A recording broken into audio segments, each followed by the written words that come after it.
Hello दोस्तों, आप सभी का स्वागत है हमारे YouTube channel ultimate education centre पर। हमने जो पहले वीडियो बनाया था चीन की सभ्यता का पार्ट 1, वो काफ़ी अच्छा गया, काफ़ी सपोर्ट मिला, काफ़ी पसंद किया गया। तो इसी के साथ आपके जो सपोर्ट मिला उसी सपोर्ट पे मैं आज आपको एक शायरी सुनाता हूँ। जान दे सकता है क्या साथ निभाने के लिए, जान दे सकता है क्या साथ निभाने के लिए, अगर है हौसला तो हाथ बड़ा मिलाने के लिए, अगर है हौसला तो हाथ बड़ा हाथ मिलाने के लिए। इसी के साथ हम स्टार्ट करते हैं चाइना की सभ्यता का पार्ट 2। तो देखिए चीन की सभ्यता, जो हमने चीन की सभ्यता का स्टार्ट किया था पार्ट 1 में हुआ था भौगोलिक परिचय। भौगोलिक परिचय में नदियाँ, नालों के वगैरह सारी जानकारी वो हमने पहले वाले वीडियो में बना दी थी। एक दोस्तों आपसे निवेदन है कि आप वीडियो को पूरा देखिए, तभी आपके वो चीज़ है वो समझ में आएगी और क्लियर आएगी। भौगोलिक परिचय हमने पार्ट 1 में देख लिया और अब हम जो स्टार्ट करेंगे आज वो वहाँ पर हम चीन की सभ्यता क्या जो है कहाँ से स्टार्ट होती है वहाँ से करेंगे। तो देखिए चीन की सभ्यता,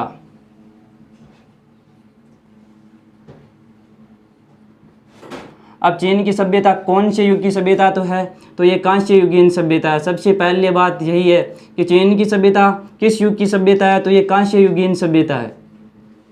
ये क्वेश्चन बार बार पूछा जाता है कि चीन की सभ्यता कौन से युग की है, तो ये कांस्य युगीन है। और इसके अलावा यह एक साक्षर सभ्यता है, मतलब इस सभ्यता के लोगों को अक्सर ज्ञान था और इस बारे में हम पहले वाले वीडियो में भी थोड़ी बहुत चर्चा कर चुके हैं। अब चीन की सभ्यता है तो इस चीन की सभ्यता के हमने 2 नाम देख लिए। इसके बाद में हम देखते हैं चीन की सभ्यता के क्या क्या उपनाम है। तो देखिए चीन की सभ्यता क्या क्या नाम है। तो चीन को कहा जाता है एशिया का गुरु, पूर्वी एशिया का गुरु कहा जाता है। पूर्वी एशिया का गुरु किसे कहा जाता है, तो चीन को कहा जाता है। पूर्वी एशिया का गुरु कहा जाता है चीन को।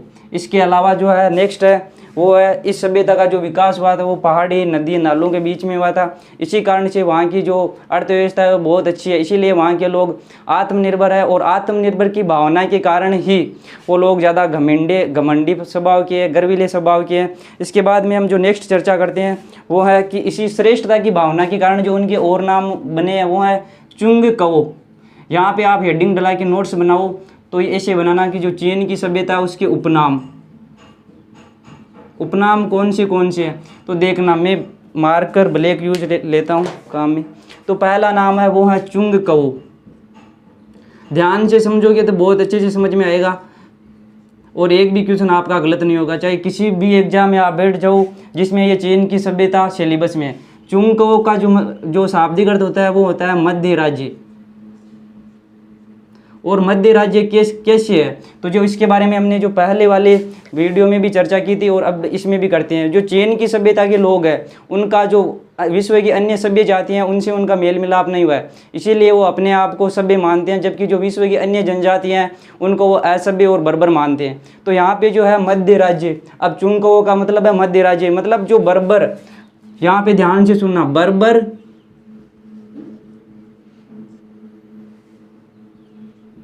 बर्बर और असभ्य। दोस्तों वीडियो लंबा हो सकता है लेकिन कंटेंट की कोई कमी नहीं होगी। बर्बर और असभ्य जातियों से घिरा हुआ है। जो बर्बर और असभ्य जातियों के मध्य कौन सा राज्य है, तो वो है चुंगकवो। चुंगकवो का मतलब जो है वो चीन है, जातियों से घिरा हुआ है।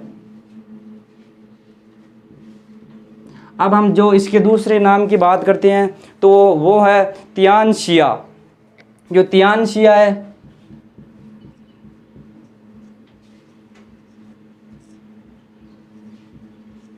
तियानशिया का शाब्दिक अर्थ होता है स्वर्ग के नीचे, स्वर्ग के नीचे स्थित राज्य। जहाँ पे जो इस शब्द का अर्थ निकल रहा है वो है कि जो चीन के लोग हैं वो भगवान है, ऊपर स्वर्ग है और जो नीचे है वो कौन है, वो है चीन। जो स्वर्ग के नीचे स्थित वो जो है वो है चीन। तो इसका जो अर्थ होता है वो जो होता है चीन स्वर्ग के नीचे स्थित राज्य, नीचे स्थित राज्य होता है इसका अर्थ। अब जो भगवान स्वर्ग है उसके नीचे कौन सा राज्य है, चीन। यह अपने आप को जो घमंडी स्वभाव की वजह से इस प्रकार के नाम दे रहे हैं, और विश्व की अन्य जातियों से जब इनका जो मेल मिलाप और कनेक्शन नहीं हुआ, इसीलिए वो अपने आप को असभ्य मानते हैं। और ये असभ्य मानने का जो है उनका जो रिवाज है, वो उनकी जो मानसिक दृष्टि है वो उनका विकसित हुआ रूप नहीं है, जबकि वो जो है वो उनके जो मानसिक जो धारणाएं हैं वो उनकी अल्प विकसित हम मान सकते हैं, ये अल्प विकसित भावनाएं हैं, क्योंकि उनका जो विश्व के अन्य लोग हैं वहाँ से उनका कोई कनेक्शन और संबंध नहीं रहा। इसी के साथ हम तीसरा नाम देखते हैं, इसका है वो है चुंग हुआ। वीडियो को पूरा देखना दोस्तों। चुंग हुआ, और चुंग हुआ का जो अर्थ होता है वो भी इसी प्रकार का कुछ होता है, वो होता है दुनिया के मध्य स्थित फूल। किसके मध्य स्थित फूल? दुनिया के मध्य स्थित फूल। मतलब जो दुनिया में अन्य लोग हैं उनके मध्य कौन है? फूल है, असभ्य जातियां हैं, मध्य स्थित फूल। इस प्रकार के क्वेश्चन आपको बड़े बड़े क्वेश्चन जो एग्जाम होते हैं उनमें भी मिल सकता है, नेट JRF वगैरह में भी इस प्रकार के क्वेश्चन मिल सकते हैं। हमने एक ना इन चीन की सभ्यता का एक ऑब्जेक्टिव क्वेश्चन बनाया था, एक ऑब्जेक्टिव वीडियो बनाया था, उसमें इन सभी क्वेश्चन के बारे में चर्चा की गई है। तो आप वहाँ पे देख लेना कि जो यही क्वेश्चन आ रहे हैं बार बार एग्जाम में, 2013, 2004 IPS तक के वो पेपर में मिल सकते हैं आपको, और JRF में भी ये बहुत ज़्यादा जो हिस्ट्री से है। इसके अलावा जो हम इसका एक और नाम देखते हैं वो है महान थांग। क्या नाम है? महान थांग। महान थांग। अब ये महान थांग क्या है? तो ये आपको पता होगा शायद कि जो चीन के हम शताब्दी पढ़ते हैं तो वहाँ पे एक युग आया था, थांग युग। कौन सा युग आया था? तो वो आया था थांग युग। चीन में आया था एक थान युग, और इस युग में क्या हुआ था? इस युग में हुआ था कि जो जापान के स्टूडेंट थे, जो जापान के विद्यार्थी थे, कहाँ के विद्यार्थी थे? जापान के विद्यार्थी। जापान के विद्यार्थी है वो इसमें यहाँ पे चीन में आए थे अध्ययन के लिए। अध्ययन के लिए कहाँ पे आए थे? तो वो अध्ययन के लिए आए थे चीन में, और चीन में आकर वो वहाँ पर रहकर निरंतर उन्होंने अध्ययन किया और अपने जो शिक्षा है उनका विकास किया। इसके अलावा जो महान थांग युग है, इसका जो काल है वो है 618 से 917। जो चीन की सभ्यता थी उस महान थांग युग में बहुत विकसित सभ्यता थी, इसी कारण जो जापान के विद्यार्थी थे वो चीन आए थे। हालांकि अभी वर्तमान में तो जापान भी बहुत विकसित देश है। और इसी के साथ एक स्टूडेंट का नाम मिलता है हमें, काऊ पाऊ ताशी। एक जापान का स्टूडेंट था, काऊ पाऊ ताशी, ये नाम है, ये सब चीनी सभ्यता से प्रभावित है। ताशी, जिसका एक और है कोष्टक में वो है काबोदाशी। ये काबोदाशी और ये दोनों मिल सकता है आपको। अब ये काबोदाशी ने क्या किया? तो देखो एक बार मैं मार्कर चेंज करता हूँ, बहुत इंपॉर्टेंट लाइन है जो आपको अच्छे जो लेवल के जो क्वेश्चन है वहाँ पे मिलेंगे। तो इसने कहाँ पे है? काऊ पाऊ ताशी। इसने 25 वर्ष तक रहकर, 25 वर्ष तक रहकर, कितने वर्ष तक रहकर? 25 वर्ष तक रहकर चीन के साहित्य का अध्ययन किया। और अध्ययन करने के साथ साथ उसने जो चीन की जो लिपि थी और जो जापान की लिपि थी उन दोनों से मिलकर एक वर्णमाला बनाई। कौन सी बनाई? तो पहले हम लिखते हैं अध्ययन। अध्ययन कितने वर्ष किया? तो अध्ययन किया था 25 वर्ष तक। और 25 वर्ष तक अध्ययन करने के बाद उसका जो परिणाम क्या निकला? उसका परिणाम निकला एक वर्णमाला। क्या निकला? एक वर्णमाला निकला।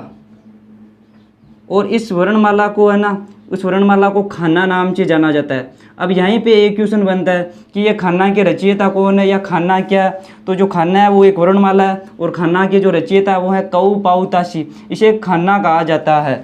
अब इसके अलावा अगर इसने इतना अध्ययन किया है, इस प्रकार की बहुत ज़्यादा कठोर मेहनत की है, तो इसको इसका जो क्रेडिट में मिलना चाहिए। तो इसे कहा जाता है जापान के साहित्य का जनक। क्या कहा जाता है? जापान के साहित्य का जनक इसे कहा जाता है। जापान के साहित्य का जनक किसे कहा जाता है? तो पाऊ ताशी को कहा जाता है जापान के साहित्य का जनक, जिसने 25 वर्षों तक कठोर मेहनत करने के बाद यह मुकाम हासिल किया। और इसके बाद में जो हम देखते हैं वो आगे हम पढ़ेंगे। वर्णमाला तो हमने पढ़ ली, इसके अलावा इसका एक नाम और मिलता है वो हम पढ़ेंगे। तो आप वीडियो को कंटिन्यू देखना, पूरा देखना, बहुत अच्छा लेक्चर है। हमने ये वीडियो है वो 3-4 बुक से मिलकर बनाया, नोट्स बनाए हैं। जो एक तो है राजस्थान ग्रंथ हिंदी अकादमी की पुस्तक है देवनारायण आसोपा की वर्ल्ड हिस्ट्री की, उसमें से। इसके अलावा अरविंद भास्कर, कालूराम शर्मा एंड व्यास, इन सब किताबों का 9-10 महीने तक अध्ययन करने के बाद में हमने ये वीडियो बनाया है। तो इसका जो एक नाम और मिलता है वो नाम मिलता है खिताई। तो खिताई क्या है देखना, अगर आपसे पूछा जाए कि खिताई क्या है, क्या खिताई, तो जो ये चीन है अपने से पश्चिमी देशों में, जैसे हमने वो मैप बनाया था वो चीन ऐसे है, यहाँ पे जुगेरियन श्रेणी बनाई थी हमने, जो चीन को जो इधर वाला यूरोप है उससे जोड़ती है, जुगेरियन श्रेणी जोड़ती है। ये ज्योग्राफी का क्वेश्चन है, बहुत अच्छा क्वेश्चन है। इधर हमने पढ़ा था मंगोलिया, और मंगोलिया में क्या है, मंगोलिया और जो चीन का उत्तरी है वहाँ पे एक गोबी का मरुस्थल। ये सब चर्चा हमने जो भौगोलिक परिचय वाला था उस वीडियो में लेक्चर में हमने चर्चा की थी, वो लेक्चर भी आपको ज़रूर देखना है, ताकि आपको उसकी ज्योग्राफिकल जो बेसिक है वो भी आपका बन जाए। यहाँ पे हमने बनाई थी एक आमूर नदी, शायद आपने वो वीडियो देखा होगा, बहुत अच्छा वीडियो था वो, पहला वीडियो ही बहुत ज़्यादा सपोर्ट मिला था उस वीडियो में। और इसके अलावा यहाँ पे जो अल्सुन और अन्य पर्वतमालाएँ थी, यहाँ पे हमने हवांगबो नदी है, यांगटी सिक्यांग नदी है, और जो ये हवांगबो नदी से याद आया कि जो चीन की सभ्यता है उसका विकास हुआ था वो हवांगबो नदी, हवांगहो नदी से उसी पर इसका सभ्यता का विकास हुआ। और इसकी जो एक सहायक नदी है, आप वीडियो को अच्छे से ध्यान लगाकर पूरा देखना, ताकि आपके एक ही बार में ये सेट हो जाएगा और आपको किसी अन्य यूट्यूब पर या अन्य किसी किताब को पढ़ने की ज़रूरत नहीं है। क्योंकि जो ये वीडियो है ये 4-5 बुक का कॉम्बो वीडियो है, बहुत ज़्यादा मेहनत के बाद में ये वीडियो बना है। लगभग 10 से 12 घंटा पढ़ने के बाद में ये 1 घंटे का वीडियो बनता है। जो हवांगबो नदी है इसकी सहायक नदी है वीहो, और जो इसके जो किनारे पे कौन सा शहर है वो सब आपको देखने के लिए पिछले वीडियो में जाना पड़ेगा। अब हम बात कर रहे थे यहाँ पर खिताई की, जो हम चीन की सभ्यता के अन्य नाम पढ़ रहे थे, जिनमें हमने पढ़े थे चुंग को, तियानशिया चुंग हुआ। उसके बाद में हमने पढ़ा था कि इसे चीन को पूर्वी एशिया का गुरु भी कहा जाता है। अब एक नया नाम आया, उस नाम का नाम है खिताई। खिताई है ये अपने से पश्चिमी देशों में, इसी से हमने पश्चिमी देशों से हमने यहाँ पे चर्चा की थी। अपने से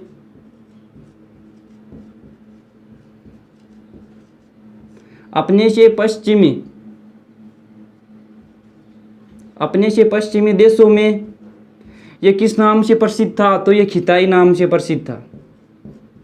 दोस्तों बहुत जल्दी वो वर्ल्ड हिस्ट्री की है ना ऑब्जेक्टिव क्वेश्चन की सीरीज स्टार्ट हो जाएगी, उसमें एक वीडियो हमने बना दिया और उसकी प्लेलिस्ट आपको मिल जाएगी, तो आप उन सब को एक साथ देखना, ताकि ये जो वर्ल्ड हिस्ट्री का जो कनेक्शन है आपका वो हमेशा के लिए आपका है वो ख़त्म हो जाएगा। जो डर है वर्ल्ड हिस्ट्री का, आगे मैं जब वीडियो बनाऊंगा इटली का एकीकरण, जर्मनी का एकीकरण, पुनर्जागरण, सामंतवाद, उपनिवेशवाद, प्रथम विश्व युद्ध, सेकेंड विश्व युद्ध, और उसके बाद हम यूएनओ तक पढ़ेंगे, उसके बाद में हम आईआर को शुरू कर देंगे। तो इस वीडियो में इतना अच्छा और ज़बरदस्त कंटेंट है कि आपको किसी अन्य यूट्यूब पर और अन्य कोई किताब पढ़ने की भी ज़रूरत नहीं होगी। बस आप भरोसा रखो और वीडियो का पूरा देखना और ज़्यादा से ज़्यादा शेयर और लाइक करना। तो ये जो चीन है ये खिताई है, खिताई नाम से फेमस था अपने से पश्चिमी देशों में। रूस है ना ये इधर, और रूस का ये जो इधर वाला भाग है वहाँ पे है साइबेरिया, ये जो है ना ये ठंडे मरुस्थल के रूप में। और यहाँ की जो 3 नदियाँ आप नोट कर लेना, मैं एक बार बोल रहा हूँ, तो वो नदियाँ हैं ओब, येनिसी, लीमा। जो ये यूरोप की वो जो इधर वाले हैं ना वहाँ पे निकलती है अंटार्कटिक सागर की तरफ। तो वो नदियों को भाई आप यहाँ से कॉन्सेप्ट बना लेना कि जो चीन की सभ्यता है इसके पश्चिम में जो जुगेरियन श्रेणी है, और जो उत्तर है साइबेरिया, मंगोलिया, और जो इधर है वहाँ पे 3 नदियाँ हैं ओब, येनिसी, लीमा। और यहाँ पे ना पर्वत ही पर्वत है छोटे मोटे, इसीलिए चीन की सभ्यता का एक अच्छे तरीके से क्रमबद्ध विकास हुआ था। जो ये खिताई नाम है ये आज भी रूस में प्रचलित है। आज भी रूस में बहुत सारी जगह जो चीन का नाम है वो खिताई मिलता है, जो रूस में आज भी ये नाम प्रचलित है। आज भी यह नाम प्रचलित है। आप आगे लिख लेना खिताई। और जब आगे हम पढ़ते हैं तो इसके अलावा इसका एक और नाम मिलता है, वो मिलता है मार्को पोलो। आपने सुना होगा मार्को पोलो का नाम, तो मैं पहले मार्को पोलो के बारे में आपको थोड़ा सा बता देता हूँ। क्या मार्को पोलो की थोड़ा बहुत आपको बेसिक जानकारी होनी चाहिए। अब मैं बताता हूँ कि मार्को पोलो है यह एक व्यापारी और खोजकर्ता है जो इतालवी व्यापारी है। इसके जो पिताजी थे वो एक व्यापारी थे। मैं लिख देता हूँ, यह एक इतालवी है, इतालवी यानी ये इटली, ये एक है वहाँ का क्षेत्र है ईरान की साइड में, और जो ये है प्रॉपर वेनिस का है। अब यहाँ पे इसके आइए, कुछ किताबों में मिलता है कि ये व्यापारी है और कुछ किताबों में मिलता है कि ये खोज करता है, जबकि जो अच्छी बुक्स है उनमें वहाँ पर ये दोनों भी मिल सकते हैं आपको। तो हमने 3-4 बुक है, मैंने बार बार ये रिपीट कर रहा हूँ कि पूरा देखना, बहुत ज़्यादा ये फ़ायदेमंद रहेगा आपके लिए वीडियो, और ये किसी भी अन्य यूट्यूब पर नहीं मिलेगा, क्योंकि जो ये अदर यूट्यूबर है वो मदद के नाम पे, हेल्प के नाम पे प्लस कोर्स लाके अपना धंधा चला रहे हैं, बिजनेस चला रहे हैं। तो वो हमारा काम नहीं है, हम अपनी पहचान के लिए इस वीडियो पर काम करें। तो मार्को पोलो को व्यापारी भी बताया जाता है और खोजकर्ता भी बताया जाता है। तो आप देखना यहाँ पे कहानी क्या छुपी है। तो आप देखिए, व्यापारी जो इसके पिताजी थे, किसके? मार्को पोलो के पिताजी एक व्यापारी थे, और पिताजी व्यापारी थे तो वो अपने बच्चे को क्या बनाना चाहेंगे? व्यापारी। जबकि जो इस बंदे, जो मार्को पोलो है, इतालवी निवासी, वेनिस का निवासी, तो इसकी जो मतलब रुचि थी, इसका जो इंटरेस्ट था वो खोज में था। किस में था? खोज में था। और इसके अलावा इसे हम इतिहासकार भी बोल सकते हैं।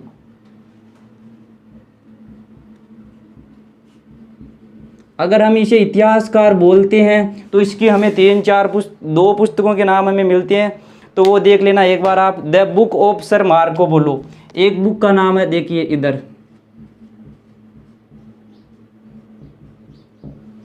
The sir of Marco Polo.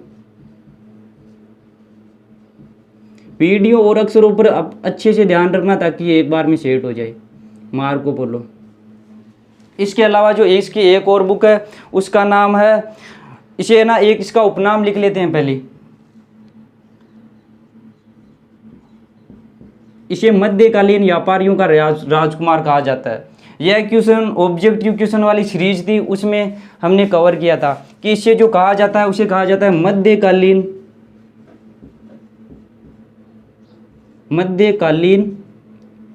मध्यकालीन यात्रियों का राजकुमार।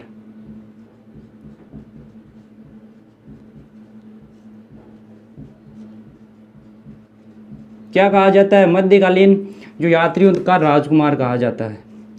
अब हमने इसकी जो एक बुक पढ़ी थी, the sir of Marco Polo. इसके अलावा जो इसकी एक बुक है उसका नाम है विश्व का विवरण। जो विश्व का इतिहास है वो हेरोडोट्स की है, थोड़ा सा कंफ्यूज है, तो यहाँ पे इसका लिख लेना विश्व का विवरण।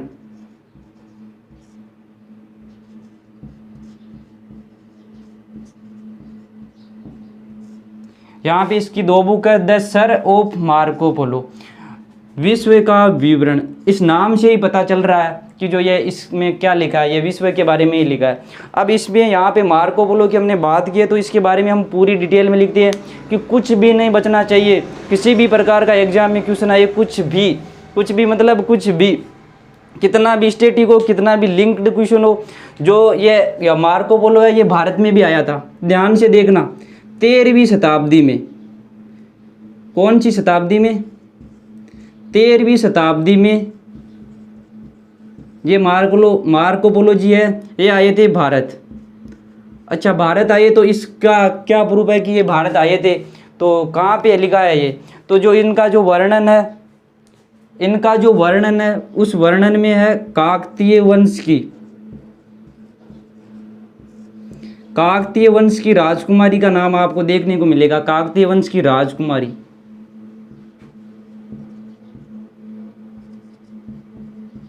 मैं थोड़ी छोटी इसीलिए लिख रहा हूँ कि ये जो बोर्ड है ये बार बार मतलब साफ करना पड़ता है, इसीलिए। राजकुमारी का नाम है रुद्रमा देवी। क्या नाम है? रुद्रमा देवी। क्या नाम है? रुद्रमा देवी है इसका नाम। जो रुद्रमा देवी का जो है ये उल्लेख इसका मिलता है मार्को पोलो का। तो एक बार मार्को पोलो को वापस देख लेते हैं हम कि ये मार्को पोलो का पूरा डिटेल। तो देखिए, मार्को पोलो इतालवी या वेनिस का निवासी था। इसे व्यापारी और खोजकर्ता दोनों माना जाता है। व्यापारी इसीलिए माना जाता है कि जो इसके पिताजी थे वो व्यापारी थे और वो अपने बच्चे को क्या बनाना चाहते थे, व्यापारी। जबकि इसकी इंटरेस्ट जो था, रुचि थी, वो थी खोज में और इतिहासकार मतलब लिखने में। तो उन्होंने क्या किया, अब मैं आपको एक बात और याद आ गई। ये अपने जो पिताजी थे उससे बचकर चाइना की ओर आया था। तो जो कुबलाई खान, चंगेज खान, वहाँ पर हम पढ़ते हैं, तो वहाँ पर भी इसका बारे में हम चर्चा करेंगे। जब इंडिया हिस्ट्री का हम लेक्चर स्टार्ट करेंगे तो वहाँ से भी इसका कनेक्शन बन रहा है। बहुत इसका क्वेश्चन बहुत ज़्यादा स्टैटिक बन जाता है जब इसका क्वेश्चन आता है, क्योंकि काकतीय वंश इंडिया में भी आया था 13वीं शताब्दी में। जो वहाँ पे भी हम पढ़ेंगे, जो इंडिया की हिस्ट्री में कि काकतीय वंश के साथ और भी पढ़ेंगे। तो ये व्यापारी और खोज करता था। देखो, इतना फेमस आदमी है फिर भी अपने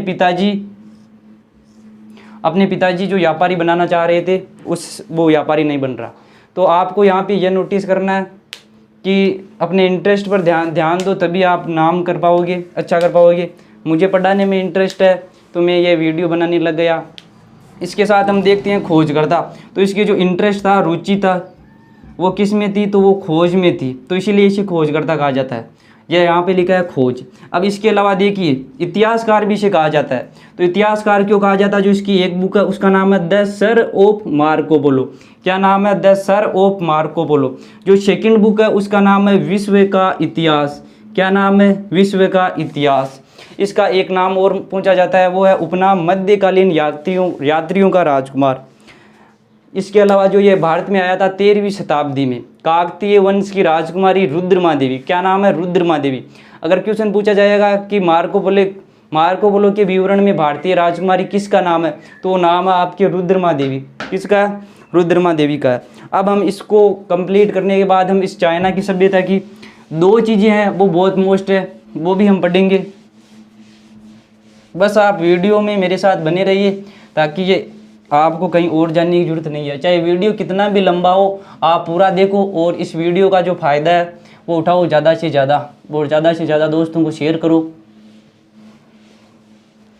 अब हम पढ़ते हैं इसकी विशेषता। बस इसकी एक ही विशेषता है, एक नहीं बस 2-3 विशेषता है, वो बहुत ज़्यादा मोस्ट है। तो देखिए, यह विशेषता वाला क्वेश्चन है, ये जब हम यूपीएससी में मेंस लेवल का एग्ज़ाम होता है वहाँ पर इसके बारे में पूछा जाता है। मैं जब पढ़ रहा था इस टॉपिक के बारे में, तब मैंने देखा था कि जो इसका कनेक्शन है वो मेंस वाले कनेक्शन से है और जो इंडिया से भी है इसका कनेक्शन हम देखते हैं।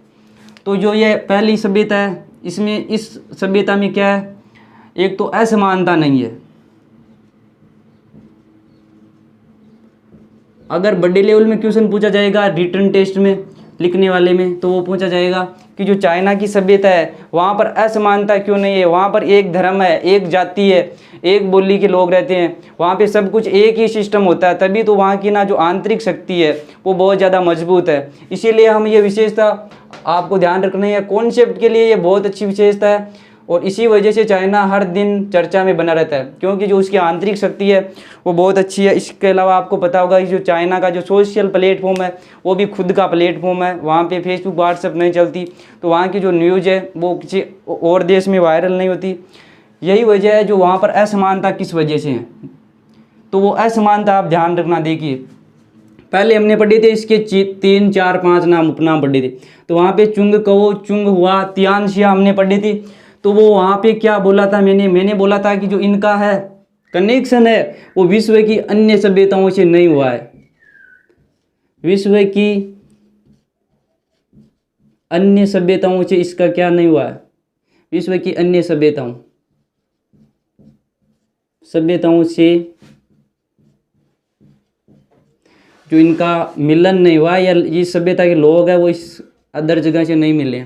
इसके अलावा देखना, सेकंड विशेषता है, यह भी बहुत मोस्ट विशेषता है, इसे हम आप बोल सकते हैं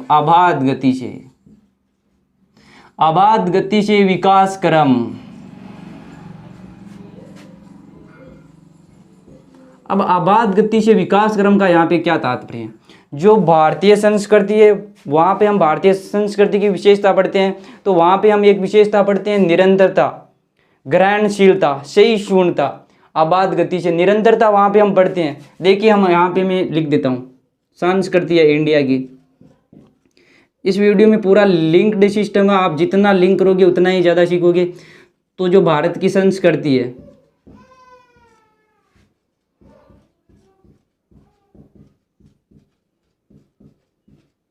जो भारतीय संस्कृति है वहाँ पे हम जो विशेषता पढ़ते हैं वो पढ़ते हैं सहनशीलता। अब सहनशीलता से यहाँ पे क्या तात्पर्य है? देखो ये यहाँ पे बस मैं आपको ना समझाने के लिए बता रहा हूँ। जो संस्कृति का अगर आप लोगों का सपोर्ट मिला, अच्छा चैनल चला, तो इसके बारे में भी हम ज़रूर स्टार्ट करेंगे और बहुत अच्छे लेवल से स्टार्ट करेंगे।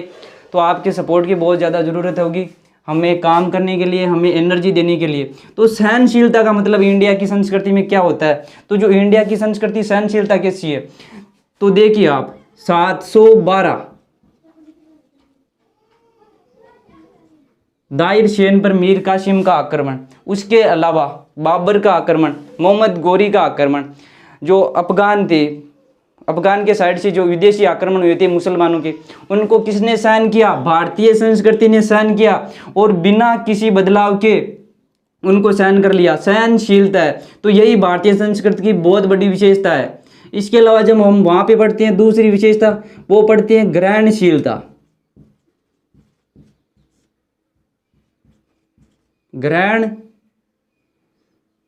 ग्रहणशीलता।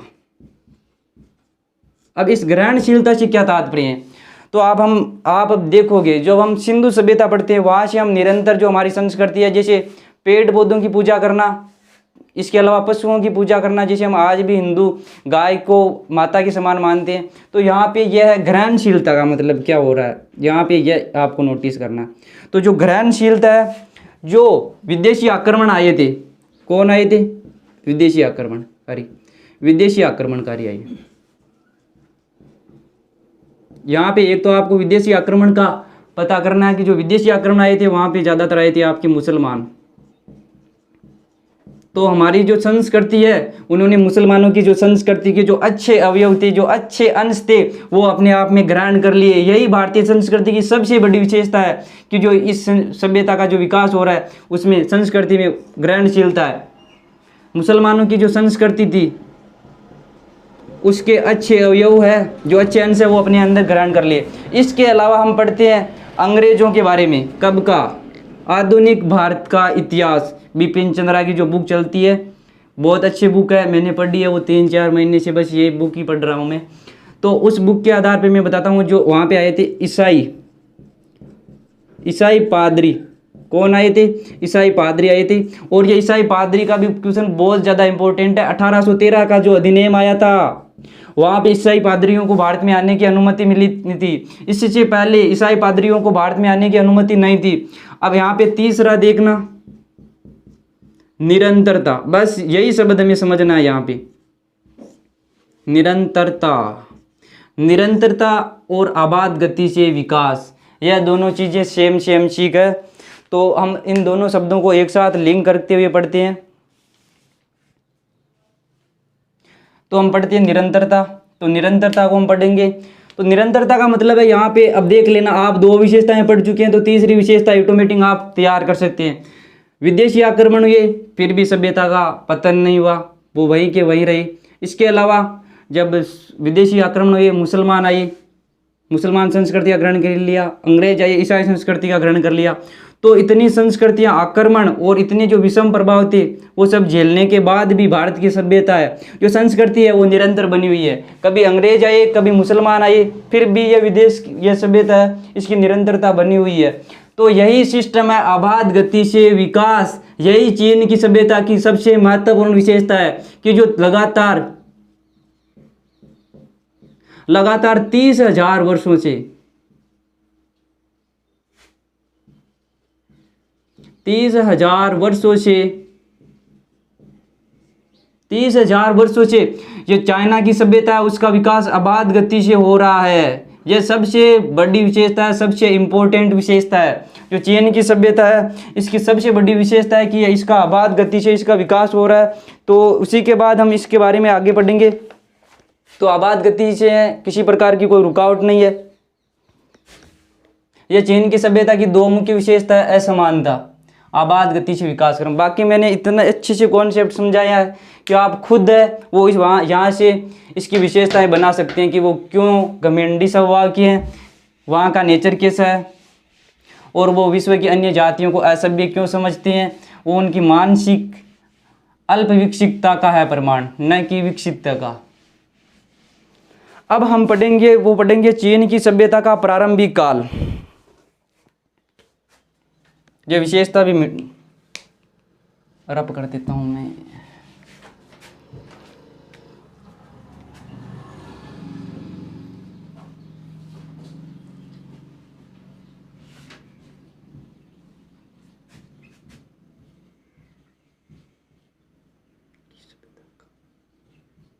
वीडियो लंबा बने फिर भी आपको देखना है, क्योंकि जो ये चीन की सभ्यता है अगर मैं बहुत अच्छे लेवल से करवाऊंगा तो कम से कम इसमें 7 से 8 घंटे लग सकते हैं। तो मैं कोशिश करूंगा यहाँ पे 1-1 घंटे के वीडियो बना के, चाहे मुझे 2 घंटे के वीडियो रिकॉर्ड करने पड़ी, और उसी के आधार पर मैं बनाऊंगा। तो यहाँ पे आप लंबा वीडियो बनेंगे पक्का, क्योंकि मैं अच्छा देना चाह रहा हूँ। तो जो चीन की सभ्यता का प्रारंभिक काल है वो हम पढ़ते हैं। प्रारंभिक काल,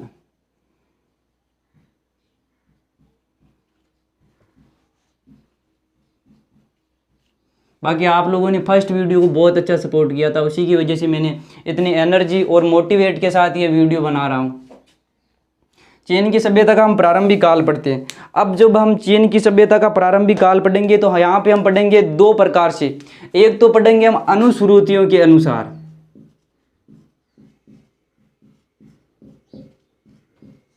पूरा का पूरा ध्यान आपका वीडियो में होना चाहिए। अनुश्रुतियों के अनुसार जो वहाँ पे अफवाहें चल रही है, पहले से कहानियाँ चल रही है, जो बातें चल रही है, उसके अनुसार हम प्रारंभिक काल पढ़ेंगे।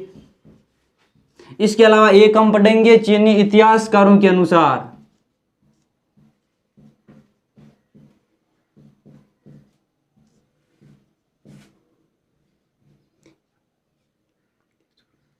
इतिहासकारों के अनुसार अभी बोर्ड पर लिखने की इतनी प्रैक्टिस नहीं हुई है, तो भी हैंड राइटिंग भी अच्छी नहीं है और स्पीड भी नहीं बन रही है। अनुश्रुतियों के अनुसार हम बात करते हैं, तो हम यहाँ पे सबसे पहले बात करते हैं, एक आदि पुरुष है। आदि पुरुष हम बोल सकते हैं जो चीन की सभ्यता का जनक बोल सकते हैं। अनुश्रुतियों के अनुसार है, ये चीन के इतिहासकारों के अनुसार है, ये यहाँ पे बात ध्यान देने योग्य है। तो हम यहाँ पे पहले करते हैं जो है यहाँ का आदि पुरुष, जो अनुश्रुतियों के अनुसार आदि पुरुष है, वो आदि पुरुष कौन है? वो है पानकू। कौन है? पानकू। यहाँ पे भी कहानियाँ बड़ी अच्छी है, बड़ी रोचक है। पानकू को हम थोड़ा डिटेल में पढ़ेंगे, क्योंकि यहाँ पे मैंने देखा था कि ये पानकू पे क्वेश्चन बने हुए थे, पहले के जो प्रवेश पेपर हुए हैं वहाँ पे अच्छे लेवल में बने हुए थे। तो ये पानकू कौन है, यहाँ पे ये बनता है। तो पानकू है 2 वहाँ पे, कहाँ पे? चाइना में 2 रहस्यमयी मतलब जो रहस्य है उनका कोई फिक्स नहीं है, तो वहाँ पे 2 है। अब हम यहाँ पढ़ते हैं यांग नामक। तो देखो एक बार हम इसको डायग्राम से समझते हैं, ताकि ये कभी याद वापस भूलो ही नहीं आप। एक बार में पुरुष स्त्री, तो यहाँ पे यांग और यहाँ पे यिन।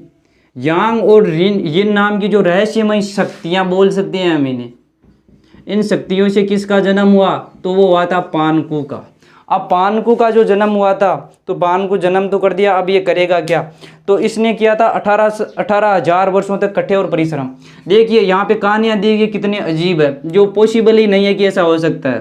तो यहाँ पे देखिए 18,000 वर्षों तक कठिन परिश्रम किया बंदे ने। 18,000 वर्ष तक,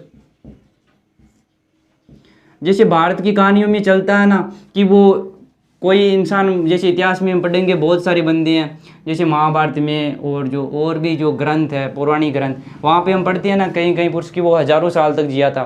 तो ये पान को भी 18,000 वर्षों तक कठिन परिश्रम किया है। तो अगर ये 18,000 वर्षों तक जो परिश्रम कर रहा है तो इसने कुछ तो बनाया ही होगा। तो इसने क्या किया था, जो कठोर मेहनत की थी, उस कठोर मेहनत करने के बाद उसने 2 औजार लिए जिनका नाम है रुखानी और मूंगड़ी।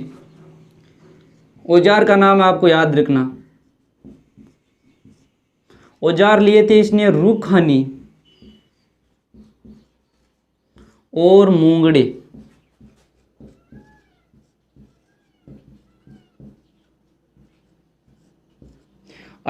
रुखानी और मूंगड़े की सहायता से बंदे ने बहुत खतरनाक काम किया है। की सहायता से, अब की सहायता से रुखानी और मूंगड़ी से मुझे लगता है जो हथौड़ा और जो छेनी होती है वहाँ से इसका अर्थ हो सकता है। पक्का नहीं है, बुक में मिला नहीं है इसके बारे में, नहीं तो मैं सर्च तो किया था बट इसका बारे में मिला नहीं है रुखानी और मूंगड़ी के बारे में। बस इसका नाम दिया है कि रुखानी और मूंगड़ी की सहायता से जो अंतरिक्ष में, लो बंदा अंतरिक्ष में भी पहुँच गया। अंतरिक्ष में ग्रेनाइट के पिंड, ग्रेनाइट के पिंड,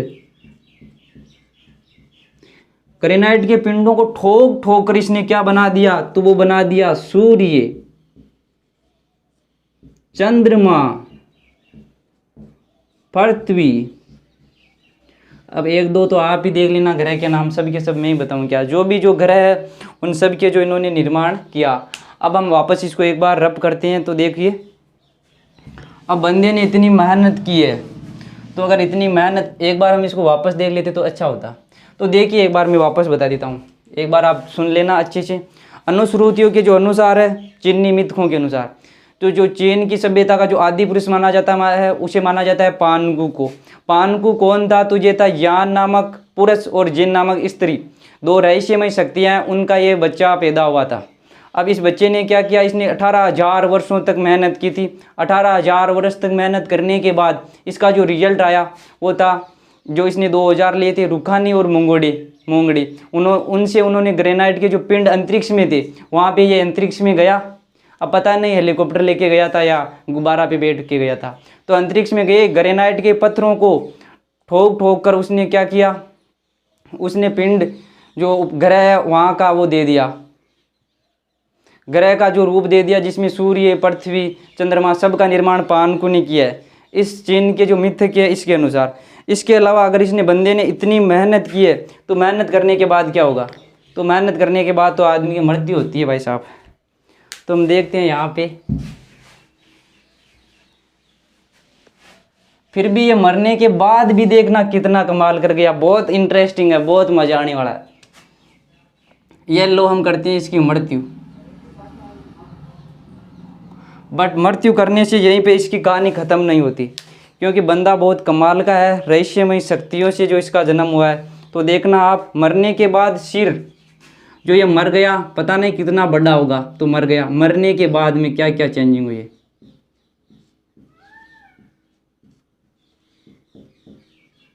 मरने के बाद इसका सिर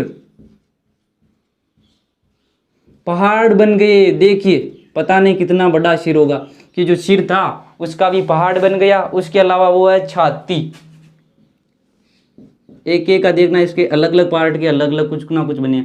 तो छाती से जो बना था वो बना था बादल और हवा। अब यहाँ पे मैं देखो आपको एक ट्रिक बताता हूँ, बादल और हवा देखना, एक बार में सब कुछ सेट हो जाएगा। छाती, छाती आपको पता है कहाँ पे है, छाती में क्या होता है, हृदय, क्या होता है हृदय, जिसे इंग्लिश में हार्ट कहते हैं। हार्ट का काम क्या होता है, हवा को पंपिंग करना, हवा को पंपिंग करना।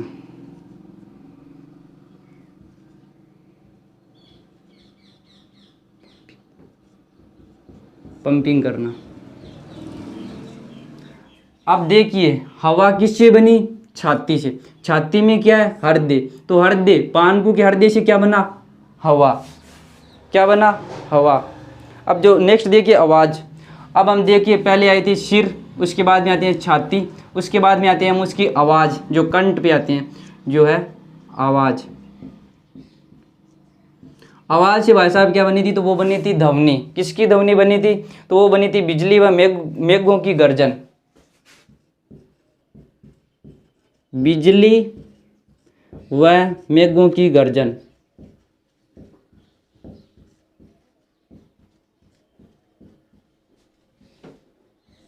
बिजली व मेघों की गर्जन बनी थी। इसके अलावा और क्या, धमनियाँ, नशे, मांस और चमड़े और पसीने, जो भी इसका बॉडी का पार्ट था उन सब से कुछ ना कुछ बना।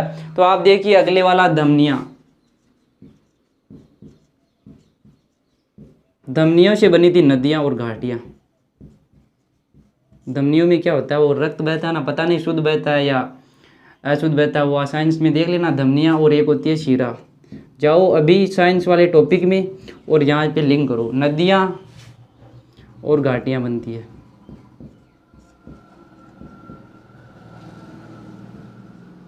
घाटी क्या होती है, गोर्ज क्या होता है, यह सब ना फिजिकल ज्योग्राफी में हमें अच्छा सपोर्ट मिला, तो उस पर भी हम वीडियो बनाएंगे। वैसे उस पर एक बंदा काम कर रहा है हमारे लिए। इसके अलावा जो इसका मांस था, इस मांस से बने थे इसके खेत। क्या बने थे, खेत। नेक्स्ट है इसके चमड़े और बालों से बने थे पेड़ पौधे। चमड़े और बालों से, चमड़े और बालों से वो बने थे पेड़ पौधे। इसके बाद में हम नेक्स्ट चर्चा करते हैं, वो है पसीना। इसका तो भाई साहब कुछ भी ना वेस्ट नहीं गया, सब का सब वो काम में आया था। देखिए सिर का बना था पहाड़, छाती की बनी थी हवा, हार्ट। हार्ट से आप इसको लिंक करके याद रख लेना। आवाज़ किसकी, बिजली व मेघों की गर्जन। इसके अलावा धमनियाँ, नदियाँ। शिरा आपको लिंक करना है, मांस, खेत, चमड़े और बालों से पेड़ और पौधे। इसके अलावा पसीना से बन गई वर्षा। अब और इसके अलावा एक जो अब जो इसके अवशेष बचे थे, अवशेष तो बच गए। अवशेषों पे क्या लगे थे, तो अवशेषों पे लगे थे कीड़े मकोड़े।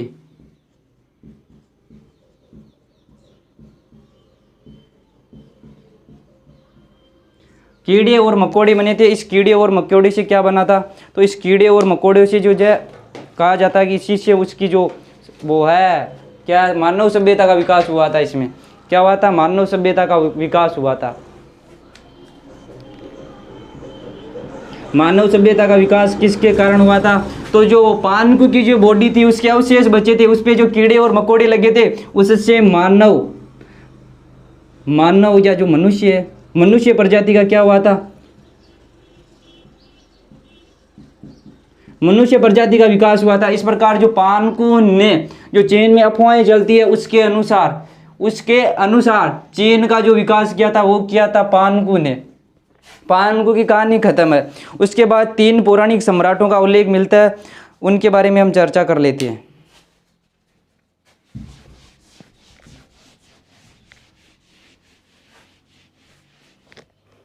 तो इसमें पहला है थियान हवांग।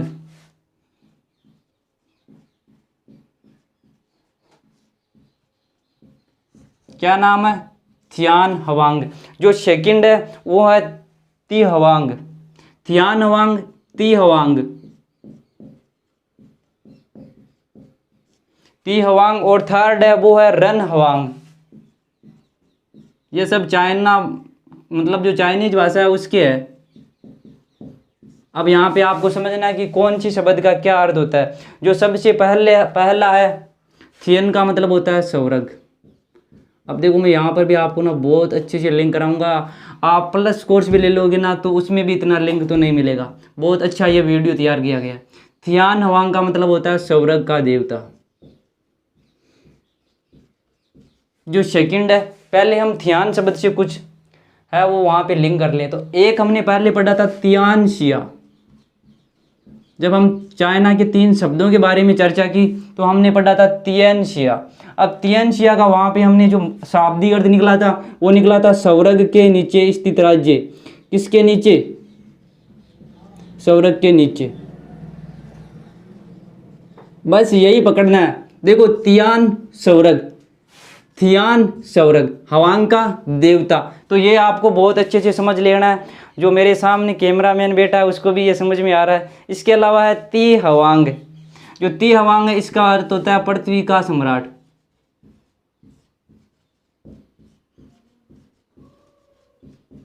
और जो थर्ड है रन हवांग, इसका अर्थ होता है मानव का सम्राट, ये सब का सम्राट है। वीडियो कितना भी लंबा हो आपको बस इसे ना पूरा देखना, ताकि एक बार में आपकी ये सब कुछ तैयार हो जाए। आपको ज़िंदगी में इस वीडियो के बाद में किसी अन्य यूट्यूब पर और अन्य किसी बुक को उठाने की जरूरत नहीं है, इतना मैं कह सकता हूँ। बहुत अच्छा वीडियो हमने बनाया है। तो मानव का सम्राट। इसके बाद में हमने तीनों की बात की थी। इसके अलावा एक नाम और मिलता है। अब ये सम्राट है या कोई मतलब कोई पुरुष है या कोई मानव है, नागरिक है, इसके बारे में हमें पता नहीं है। तो उसका नाम है यऊ छाऊ। नाम ही अजीब है, यऊ छाऊ। अब ये यऊ और छाऊ है, इसने क्या किया था तो देखना। तो यऊ है, इस यऊ का शाब्दिक अर्थ होता है और छाऊ का मतलब होता है क्या, घोंसला।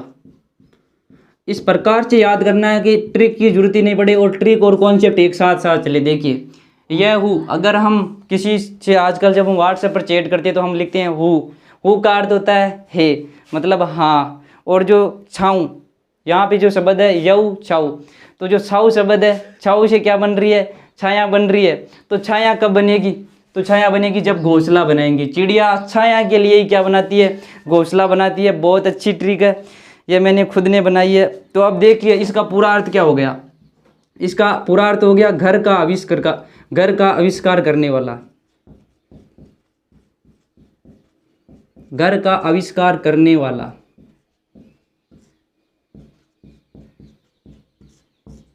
घर का आविष्कार करने वाला इसका है, वो शाब्दिक अर्थ है। इसके अलावा हम पढ़ते हैं वो है खैरन। खैरन, इसका जो अर्थ होता है वो होता है अग्नि का देवता।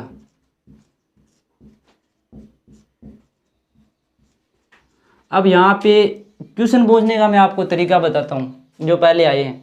यहाँ पे यही पूछा जाता है कि थियान हवांग का शाब्दिक अर्थ क्या होता है, ती हवांग का शाब्दिक अर्थ क्या होता है, रन हवांग का यऊ छाऊ का अर्थ क्या होता है, खाई रन का क्या अर्थ होता है। एक जो पहले क्वेश्चन में पूछा गया था वो वहाँ पे पूछा गया था चुंग कवो का, जो हमने स्टार्टिंग में कवर किया था ना, चुंग कवो। ये क्वेश्चन पूछा गया है 2004 में है शायद, वो भी बड़े लेवल का है, नेट में पूछा गया भाई साहब ये क्वेश्चन। चुंग कवो का अर्थ होता है मध्य राज्य।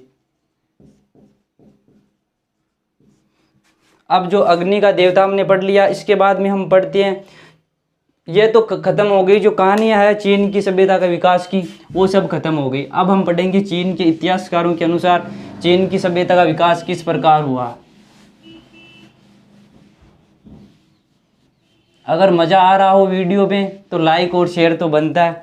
यह भी मिटा लेते हैं, प्रारंभिक काल में ही है, ये प्रारंभिक काल का ही एक पार्ट है। चीनी इतिहासकारों के अनुसार इस चीन की सभ्यता का क्या प्रारंभिक काल है, तो हम देखते हैं। देखो पहले हेडिंग डालते हैं, चीन के इतिहासकारों के अनुसार।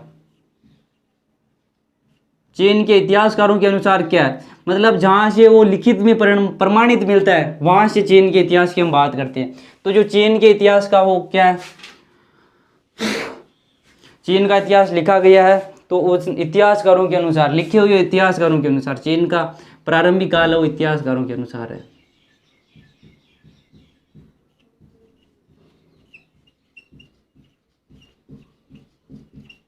क्या हुआ था आप देखना, यहाँ पे एक राजा का नाम आएगा, उस राजा का नाम है फू शी। नाम बहुत अच्छा है, फू शी।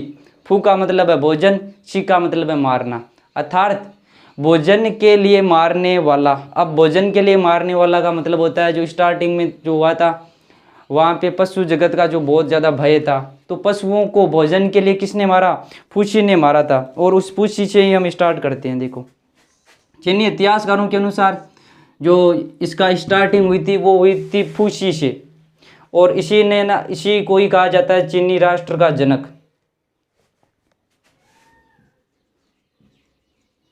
चीनी सभ्यता का जनक भी कहा जाता है। वैसे इन दोनों को ही चीनी सभ्यता का जनक कहा जा सकता है अनुश्रुतियों और इतिहासकारों के अनुसार। अब चीनी सभ्यता का जनक किसे कहा जाता है, तो वो कहा जाता है फूसी को। अब फूसी के बारे में हम पढ़ेंगे। इसके देखिए चीनी राष्ट्र की स्थापना। अब इसकी स्थापना कब हुई थी, जब जनक है तो इस जनक ने स्थापना कब की साहब ने, तो स्थापना की थी इसकी, वो की थी 2852 ईस्वी में की थी इसकी स्थापना।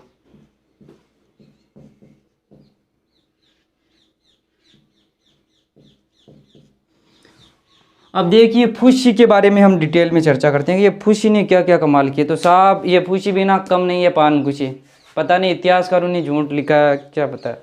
ये भी बहुत अच्छा इंसान है, इतिहासकारों ने बहुत अच्छा लिखा है इसके बारे में।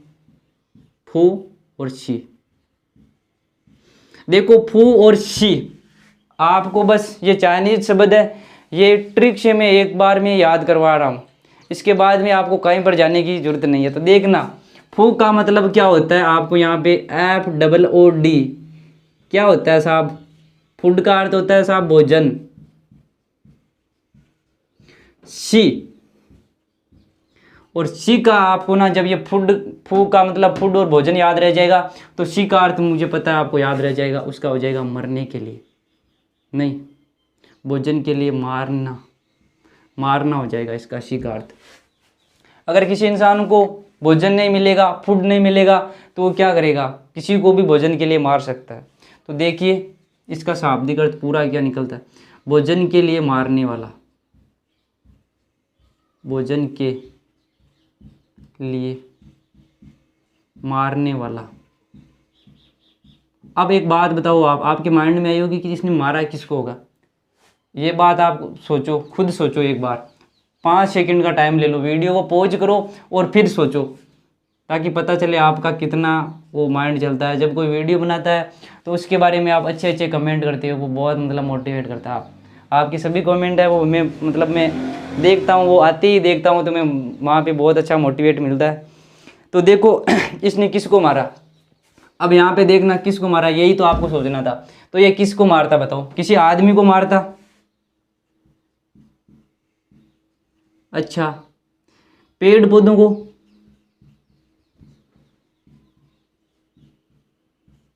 पशुओं को,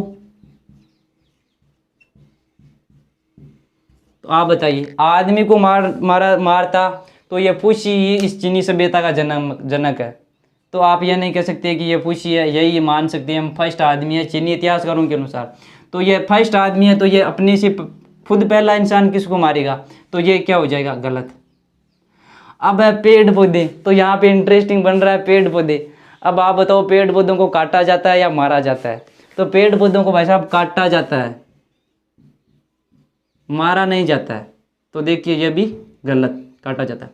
अब रहेगा ये पशु, तो पशुओं को काटा भी जाता है और मारा भी जाता है, काटा भी जाता है और मारा भी जाता है। काटा एंड मारा दोनों काम किसके हो सकते हैं, पशुओं को हो सकते हैं। और आप ये प्रैक्टिकली लाइफ में भी रोज देखते होंगे। तो जो फूसी था इसने पशुओं पे विजय की थी, पशुओं को मारा था अपने भोजन के लिए। तो देखना पशु जगत पे इसने क्या की थी, विजय प्राप्त की थी। पशु जगत पर विजय किसने की थी, तो वो की थी फूसी ने। अब इसे भाई साहब बोले तो भी फूसी भाई साहब, ऐसे पता नहीं जैसे मतलब फीमेल का हो रहा है ऐसे लग रहा है। इसके अलावा हम देखें तो हम आगे बढ़ते हैं, तो उसने क्या क्या काम किए। जब ये भाई साहब पहले ही इंसान है चीन की सभ्यता में इतिहासकारों के अनुसार, तो उसने क्या क्या किया है, तो देखिए उसने किए थे परिवार का निर्माण किया था। पहली बात तो ये, अगर फर्स्ट इंसान है तो उसकी जिम्मेदारी क्या बनती है कि वो परिवार का निर्माण करेगा। क्या करेगा, परिवार का निर्माण करेगा। और परिवार का निर्माण करने के बाद फिर क्या करेगा, सबको साथ लेकर चलने की कोशिश करेगा। तो वो करेगा सामूहिक निवास। क्या, सामूहिक निवास। तो जो सामूहिक निवास करना चाइना के लोगों को किसने सिखाया, तो वो सिखाया था फूसी ने। उसके अलावा उसने बनाए थे विवाह के नियम। विवाह के अगर कोई बंदा परिवार बना रहा है, सामूहिक निवास कर रहा है, तो परिवार बनाने के लिए क्या ज़रूरी है? तो वो ज़रूरी है विवाह। तो विवाह के नियम किसने बनाए? तो वो बनाए थे पुषी ने। अगर विवाह के नियम बनाए हैं तो विवाह की वो प्रथा भी किसने स्टार्ट की थी? विवाह प्रथा भी यहाँ पे आ सकता है, विवाह की प्रथा। अब विवाह की प्रथा भी स्टार्ट कर दी। इसके बाद में इसने क्या किया? तो इसने किया था, चीनी लोगों को घर बनाना सिखाया था। ये फर्स्ट आदमी है तो इस पर जिम्मेदारियाँ बहुत ज़्यादा है, तो ये जिम्मेदारियाँ पूरी कर रहा है। जैसे पशु जगत पे विजय पशुओं का भाई परिवार का निर्माण किया, सामूहिक निवास किया, परिवार कैसे बनाया? विवाह करके। इसके बाद में विवाह की प्रथा भी शुरू की। उसके अलावा उसने बनाया था घर का बनाना, घर बनाना भी इसी ने सिखाया था। तो लोगों को घर बनाना किसने सिखाया था? घर बनाना वो सब इसी ने बनाया था। इसके अलावा और इसने क्या सिखाया? तो वो सिखाया था शिकार करना। क्या सिखाया था? शिकार करना। बहुत अच्छा है, घर बनाना सिखा दिया, शिकार करना सिखा दिया। पशुपालन भी इसी भाई साहब ने सिखाई थी, आप देखना।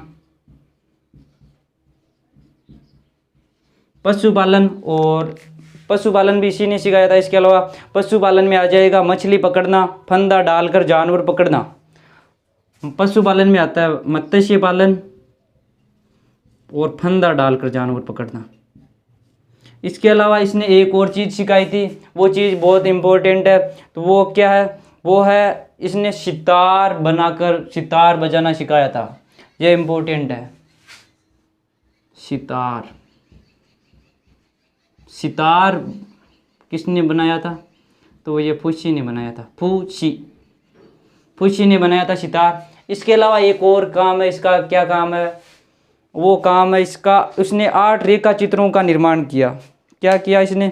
तो इसने किया था वो 8 रेखा चित्रों का निर्माण किया था। वो भी बहुत अच्छा क्वेश्चन बनता है। तो जो 8 रेखा चित्रों का निर्माण इसी ने किया था, देखना।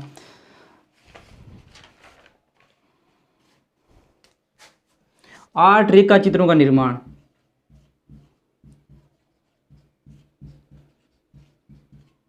आठ रेखा चित्रों का निर्माण भी इसी ने किया था।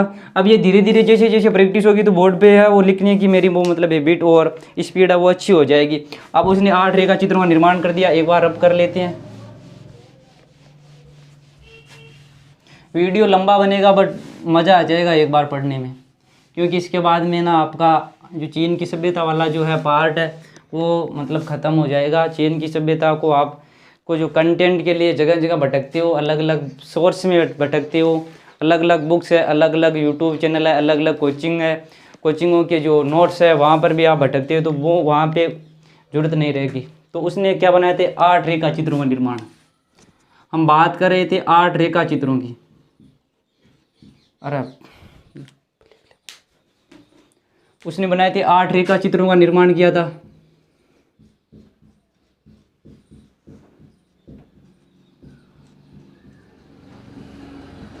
उसने 8 रेखा चित्रों का निर्माण किया था। अब ये रेखा चित्र क्या हुआ? तो ये पंचांग के आधार बने।